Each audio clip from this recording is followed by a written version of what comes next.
పరిశుద్ధ నామమునకు మహిమ కలుగునుగాక.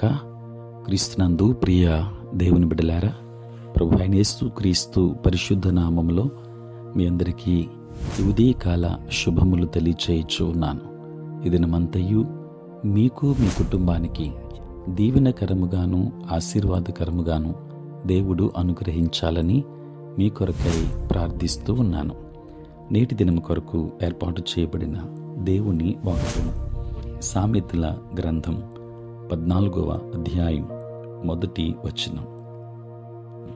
జ్ఞానవంతురాలు తన ఇల్లు కట్టును, మూఢురాలు తన చేతులతో తన ఇల్లు ఊడబెరుకును. ప్రియులారా, నేటి దినం కొరకు ఏర్పాటు చేయబడిన ధ్యానాంశము క్రమశిక్షణ. ప్రియులారా, తల్లి పిల్లల్ని ఎలా పెంచాలి అన్న విషయమై కార్లా అనే ఒక అమ్మాయి తన తల్లి గురించి ఈ రీతిగా వ్రాసింది. నా తల్లి లాంటి తల్లి ఎవరికీ ఉండి ఉండదు.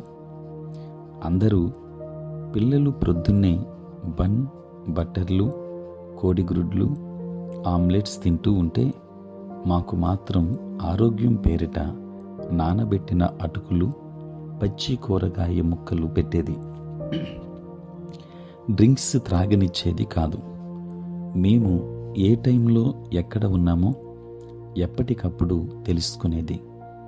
పనివాళ్ళు ఉన్నా ఇంట్లో పనులన్నీ మేము చేసుకోవలసిందే. అలా పనులన్నీ నేర్పించింది. ఎప్పుడూ నిజం చెప్పమంటూ ఉండేది. నిజం చెప్పకపోతే తాను భోజనం మానేసేది.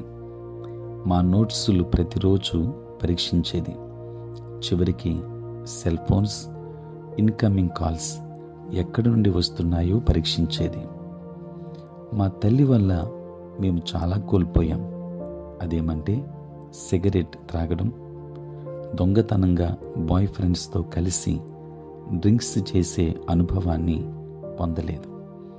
ఒక్క రాత్రి కూడా క్లబ్లో జాగారం చేయలేదు.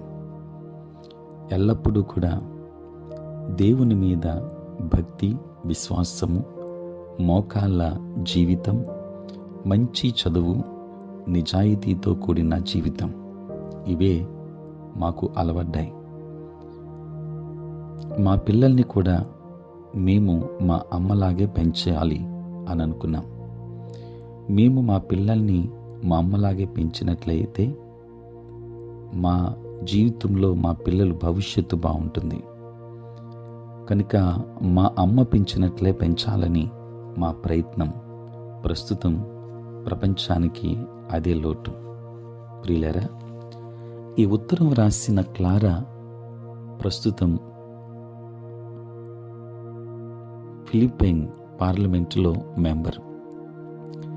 ఆమె తల్లి పేరు అక్వినో. ఎంతో ప్రతిభావంతురాలు. 5 డాక్టరేట్స్ ఉన్నాయి. దేశంలో అస్తవ్యస్తంగా ఉన్న పరిస్థితుల్ని ఒక కొలిక్కి తీసుకురావడంలో సఫలీకృతురాలైంది. ఫిలిప్పీన్ దేశానికి ప్రెసిడెంట్ కూడా అయింది. ఆ దేశ ప్రజలకు ఆమె ఆరాధ్య దైవం. ఆ దేశానికి మాత్రమే కాదు, ఆమె పిల్లలకు కూడా ఆమె ఆరాధ్య దైవం. కారణం, జ్ఞానవంతురాలుగా ఆమె తన ఇల్లు కట్టుకుంది. ఏ ఇంటిలో ఏ స్త్రీ, ఏ ఇల్లాలు తన బిడ్డల విషయంలో ఇట్లాంటి ప్రత్యేకమైన శ్రద్ధను కలిగి ఉంటారో ఆ ఇల్లు ఆశీర్వాదకరంగా ఉంటుంది. ఆ ఇల్లు దీవెనకరంగా ఉంటుంది. అది ఒక చిన్న పరలోకముగా ఉంటుంది. కనుక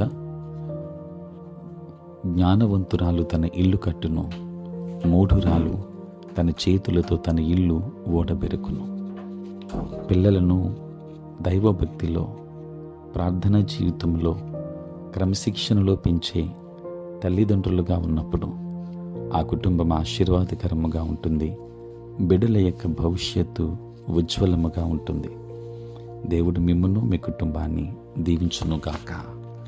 ఆమేన్. ప్రార్థన. పరిశుద్ధుడైన తండ్రి, ప్రేమ కలిగిన ప్రభువా, మీ పరిశుద్ధ నామమునకై వందనాలు, స్తుతులు, స్తోత్రాలు చెల్లిస్తున్నాం. నాయన, రాత్రంతయు కాపాడి సంరక్షించి సుఖనిద్రను మాకు దయచేసి మా జీవితంలో మరి యొక్క నూతన దినాన్ని మీరు మాకు అనుగ్రహించినందులకే స్తోత్రాలు.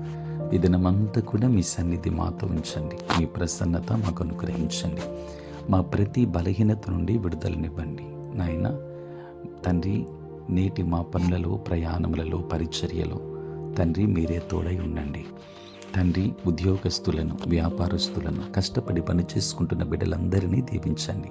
చదువుకుంటున్న బిడ్డలకు మీరు తోడై ఉండి వారికి కావలసిన జ్ఞానమును తండ్రి మీ జ్ఞాపక శక్తిని దయచేయండి నాయన. నీకు స్తోత్రాలు చెల్లిస్తూ ఉన్నాను ప్రభువా. ఈ సమయంలో తండ్రి నేటి దినాన పుట్టినరోజు, పెళ్లి రోజు జరుపుకొనుచున్న బిడ్డలను దీవించండి.